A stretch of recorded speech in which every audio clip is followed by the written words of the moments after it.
November 4th here in southern Ontario. So at Darlington, Ontario, we're building 4 small modular micronuclear reactors at an estimated cost of $20.9 billion, which is claimed to include interest, escalation, and contingency. Yeah, we'll see how that works. $6.1 billion for the first reactor, and costs are expected to decline for the subsequent units as efficiencies are gained. Again, I say, It's claimed the majority of the funding will come from Ontario Power Generation, which will likely finance through a combination of equity, debt financing, and potentially other sources. And as Ontarians, we've just been informed that hydro costs are increasing by 29%. 29% increase in your hydro bill. The federal government's kicking in $2 billion through the Canadian Growth Fund.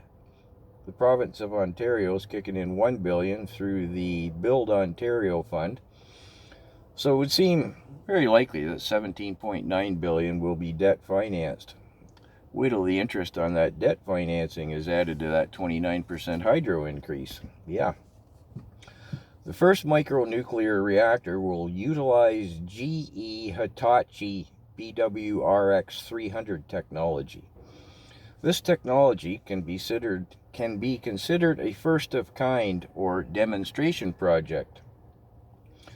This technology is not the same as I could only find 2 micronuclear reactors currently in operation. One's in China, one's in Russia, and neither of them, the technology is not the same.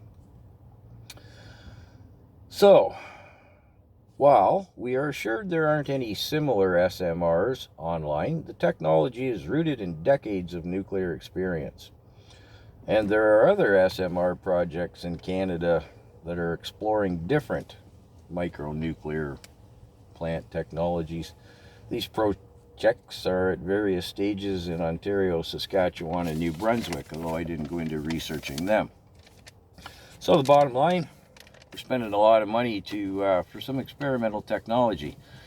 And if we look at what's happened to the UK, and I'll just say Germany, over the last few years as they go net zero, in the UK, their hydro costs, energy costs are between 4 and 5-fold that of what it is in the US.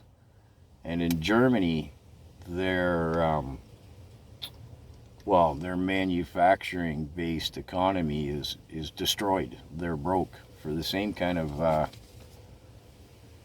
do they call it? Not experimental technology. Oh yeah, well, anyways, demonstration projects and the like. So what can possibly go wrong? Let's hope it's confined to going wrong financially. How about that?